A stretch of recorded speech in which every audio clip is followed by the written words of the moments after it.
नमस्कार, मैं वरुण हूँ। आज बुधवार है, रात के 10 बज चुके हैं घड़ी में और आ गया है आपका पसंदीदा कार्यक्रम मनी टाइम, जहां हम आपको बताएंगे वो सभी खबरें जो डालती हैं आपकी जेब पर, आपकी ज़िंदगी पर सीधा असर। आज की पहली खबर है विदेशी निवेशकों से जुड़ी हुई। विदेशी निवेशकों को आकर्षित करने के लिए सरकार ने बड़ा कदम उठाया है। सेबी ने दी है कमोडिटी वायदा बाजार में भाग लेने की अनुमति। शेयर बाजार से लगातार बाहर निकल रहे विदेशी पोर्टफोलियो निवेशकों यानी एफपीआई को रोकने के लिए बाजार नियामक सेबी ने बुधवार को विदेशी पोर्टफोलियो निवेशकों को एक्सचेंज में कारोबार वाले जिंस वायदा बाजार में भाग लेने की अनुमति दे दी है। भारतीय प्रतिभूति एवं विनिमय बोर्ड के निदेशक मंडल की बैठक में फैसला लिया गया है। इस बैठक में म्यूचुअल फंड और पोर्टफोलियो प्रबंधकों के संचालन से संबंधित नियमों में संशोधन को भी मंजूरी दी गई है। निदेशक मंडल ने सेबी की सालाना रिपोर्ट 2021-22 को स्वीकृति भी दी है, जिसे अब केंद्र सरकार को सौंपा जाएगा। जीएसटी की पड़ेगी मार, महंगा होगा होटल अस्पताल का कमरा और डिब्बा बंद खाना। जी हां, जीएसटी काउंसिल ने कुछ वस्तुओं और सेवाओं पर टैक्स की दरों में बदलाव को मंजूरी दे दी है। अब 1000 रुपये से कम किराए वाले होटल कमरों पर 12% की दर से जीएसटी लगेगा।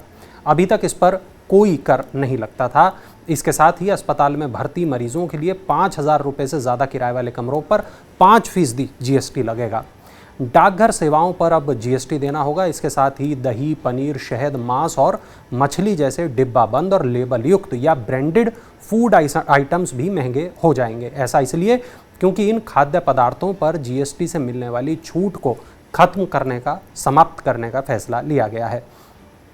डिब्बाबंद मांस, मछली, दही, पनीर, शहद, सूखा मखाना, सोयाबीन, मटर, गेहूं और अन्य अनाज, गेहूं का आटा, मूढ़ी, गुड़ और जैविक खाद जैसे उत्पादों पर अब 5% जीएसटी लगेगा।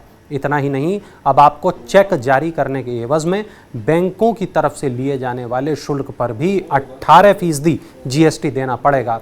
खुले में बिकने वाले बिना ब्रांड वाले उत्पादों पर जीएसटी छूट जारी रहेगी। और महंगाई की ये मार यहीं खत्म नहीं होने वाली है। मानसून में देरी से दालों की कीमत में तेजी आने लगी है। आटा, चावल के बाद अब दालें भी महंगा होना शुरू हो गई हैं। मध्य प्रदेश, महाराष्ट्र और गुजरात जैसे प्रमुख दाल उत्पादक राज्यों में दक्षिण पश्चिम मानसून के पहुंचने में हो रही देरी की वजह से पिछले कुछ दिनों में चुनिंदा दालों की कीमतों में बढ़ोतरी हो चुकी है। प्रमुख थोक बाजारों में तुअर दाल करीब 5%, जबकि उड़द की दाल के भाव 3 से 4% बढ़ गए हैं। कम बारिश के चलते खरीफ की फसल पर असर पड़ने की आशंका से कीमतें बढ़ रही हैं। देश भर में 24 जून तक दालों के रकबे में पिछले साल की तुलना में करीब 36% की गिरावट आई है। इसमें तुअर के रकबे में करीब 55% और उड़द में करीब 52% की कमी आई है। मौसम विभाग के आंकड़े बताते हैं कि 28 जून तक देश भर में सामान्य से 10% कम बारिश हुई है। मध्य और उत्तर पश्चिम भारत के दलहन उत्पादक क्षेत्रों में 28 जून तक सामान्य से 31% और 19% कम बारिश हुई है। क्रूड उत्पादक कंपनियां घरेलू बाजार में अपनी मर्जी से बेच सकेंगी ऑयल। ओएनजीसी जैसी कंपनियों को इसका फायदा होगा। सरकार ने क्रूड ऑयल के घरेलू उत्पादन को नियंत्रण से मुक्त करने का फैसला किया है। बुधवार को केंद्रीय कैबिनेट की बैठक में इस प्रस्ताव को मंजूरी दी गई है। नई व्यवस्था 1 अक्टूबर से लागू हो जाएगी। इसके बाद देश में क्रूड ऑयल का उत्पादन करने वाली कंपनियों को अपनी मर्जी से ऑयल बेचने की आज़ादी होगी। देश में क्रूड ऑयल के एक्सप्लोरेशन और प्रोडक्शन को बढ़ावा देने के लिए सरकार ने ये फैसला लिया है। अभी ओएनजीसी और ऑयल इंडिया जैसी कंपनियों को अपनी मर्जी से क्रूड ऑयल की बिक्री करने की आज़ादी नहीं है। उन्हें अपने उत्पाद सरकारी ऑयल कंपनियों को बेचने होते हैं। भारत अभी अपनी ज़रूरत का 85% क्रूड इंपोर्ट करता है। इस पर काफ़ी विदेशी मुद्रा खर्च होती है। सरकार का मानना है कि घरेलू क्रूड ऑयल उत्पादन को नियंत्रण से मुक्त करने से इस फील्ड में देशी विदेशी कंपनियों की दिलचस्पी बढ़ेगी। एक्सपर्ट्स का कहना है कि सरकार के इस फैसले से ओएनजीसी और ऑयल इंडिया जैसी कंपनियों को फ़ायदा होगा। 4 दिन के बाद शेयर बाजारों की तेजी पर ब्रेक लग गया है। सेंसेक्स के 30 में से 20 शेयर लाल निशान में बंद हुए हैं। शेयर बाजारों में 4 दिन से जारी तेजी का दौर बुधवार को कमज़ोर वैश्विक संकेतों के बीच मुनाफा वसूली से थम गया। विदेशी पूंजी की निकासी और डॉलर के मुकाबले रुपए में गिरावट का सिलसिला कायम रहने से घरेलू शेयर बाजार प्रभावित हुए हैं। 30 शेयरों वाला बीएसई सेंसेक्स 150 अंक गिरकर 53,026 अंक पर बंद हुआ।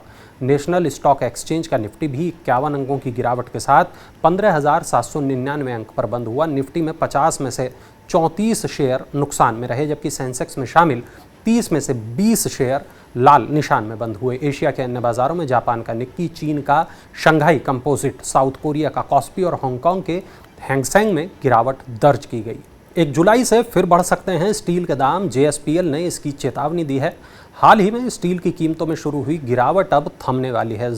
Jindal steel and power limited के प्रबंध निदेशक VR शर्मा का कहना है कि कच्चे माल की कीमतों में बढ़ोतरी के कारण स्टील के दाम 1 जुलाई से फिर बढ़ सकते हैं। उन्होंने कहा कि कोयले की कीमत 17,000 रुपये प्रति टन पर पहुंच गई है। ओडिशा खनिज निगम के लौह अयस्क की कीमतें अब भी ऊंची बनी हुई हैं। शर्मा का कहना है कि स्टील की कीमतें पहले ही नीचे आ चुकी हैं, उन्हें और कम करने की कोई संभावना नहीं है। मुख्य रूप से उच्च लागत के कारण शुक्रवार यानी 1 जुलाई से स्टील की कीमतों में बढ़ोतरी की जाएगी। स्टील निर्माताओं पर दबाव के कई और कारण हैं। इसमें कोयले की उपलब्धता प्रमुख है।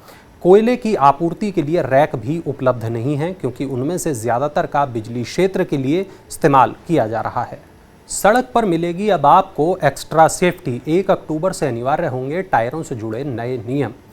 सरकार लगातार देश में सड़क यात्रा को सुरक्षित बनाने की कोशिशें कर रही है। इसी दिशा में अब सरकार ने टायरों के डिज़ाइन से जुड़े नए नियम जारी कर दिए हैं। देश में 1 अक्टूबर से नए डिज़ाइन के टायर मिलेंगे, जबकि 1 अप्रैल 2023 से हर गाड़ी में इन्हीं डिज़ाइन के टायर देना अनिवार्य होगा। नए नियमों के मुताबिक अब टायरों के लिए 3 प्रमुख कैटेगरी C1, C2 और C3 बनाई जाएंगी। ये सभी ऑटोमेटिव इंडियन स्टैंडर्ड के दूसरे स्टेज के तहत अनिवार्य होंगी। इसके लिए मोटर वाहन अधिनियम में 10वें संशोधन का नोटिफिकेशन जारी कर दिया गया है। सरकार ने फ्यूल एफिशिएंसी के हिसाब से टायरों की स्टार रेटिंग का भी एक सिस्टम बनाया है। इसके अलावा टायरों के कई नए मानक भी तय होंगे, जैसे रोलिंग रेजिस्टेंस, वेट ग्रिप और रोलिंग साउंड एमिशंस के मानक बनाए गए हैं। अप्रैल जून में घरों की बिक्री बढ़ी। आइए जानते हैं कहां और कितने बिके मकान। इस साल अप्रैल जून तिमाही के दौरान देश के प्रमुख 8 शहरों में घरों की बिक्री सालाना आधार पर 4.5 गुना बढ़कर 74,330 इकाई पर पहुंच गई। प्रॉप टाइगर के मुताबिक पिछले साल अप्रैल जून की अवधि में 15,968 घर बिके थे। अहमदाबाद में अप्रैल जून तिमाही में 7,240 घर बिके, बेंगलौर में 8,350, चेन्नई में 3,220, दिल्ली NCR में 4,520, कोलकाता में 3,220 और मुंबई में 26,150 घर बिके हैं।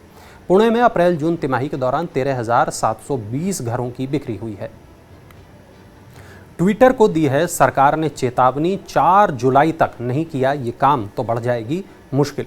सरकार ने सोशल मीडिया मंच ट्विटर को नोटिस जारी कर 4 जुलाई तक पूर्व के सभी सरकारी आदेशों का अनुपालन सुनिश्चित करने के लिए कहा है। इलेक्ट्रॉनिक्स और सूचना टेक्नोलॉजी मंत्रालय ने 4 जुलाई की समय सीमा तय की है। इसका पालन नहीं करने पर ट्विटर मध्यवर्ती का दर्जा खो सकती है, जिसका मतलब होगा उसके प्लेटफॉर्म पर की जाने वाली सभी टिप्पणियों की जिम्मेदारी उसकी होगी। 27 जून को ट्विटर को नोटिस जारी कर अब तक जारी सभी सरकारी आदेशों का पालन करने को कहा गया है। इस महीने की शुरुआत में भी उसे नोटिस जारी किया गया था, लेकिन उसने इसका पालन नहीं किया। अब सरकार ने अंतिम नोटिस भेज दिया है। चलिए अब नजर डालते हैं IPO अपडेट्स पर। Pharma company Innova Captab limited ने पूंजी बाजार से पैसा जुटाने के लिए सेबी के पास दस्तावेज जमा कर दिए हैं। कंपनी IPO से 900 करोड़ रुपए जुटाएगी। DRHP के मुताबिक IPO में 400 करोड़ रुपए के नए इक्विटी शेयर जारी किए जाएंगे। वहीं प्रमोटर्स और शेयर होल्डर्स 96 लाख इक्विटी शेयरों की बिक्री पेशकश लाएंगे। IPO से मिलने वाली राशि का इस्तेमाल कर्ज चुकाने, सहयोगी इकाइयों का लोन कम करने, वर्किंग कैपिटल रिक्वायरमेंट के लिए किया जाएगा। कैलेंडर वर्ष 2022 में मई तक 16 कंपनियों ने IPO से 40,311 करोड़ रुपए जुटाए हैं। ये पिछले साल की इसी अवधि के मुकाबले 43% यानी 17,496 करोड़ रुपए ज़्यादा हैं। इस साल अब तक 52 कंपनियां IPO पेश करने के लिए सेबी को DRHP भेज चुकी हैं। इस साल IPO से अब तक जुटाई गई कुल रकम में LIC की हिस्सेदारी करीब आधी है। इस साल लिस्ट हो चुकी 31 कंपनियों में से 21 कंपनियों में लिस्टिंग गेंस देखने को मिला है। तो ये थी आज की तमाम बड़ी खबरें, वो खबरें जो डालती हैं हमारी और आपकी जेब पर असर, ज़िंदगी पर असर। ऐसी ही तमाम बड़ी खबरों के लिए आप देखते रहें मनी टाइम। Money9। और चलते चलते देखिए हमारा ये खास इन्फोग्राफिक।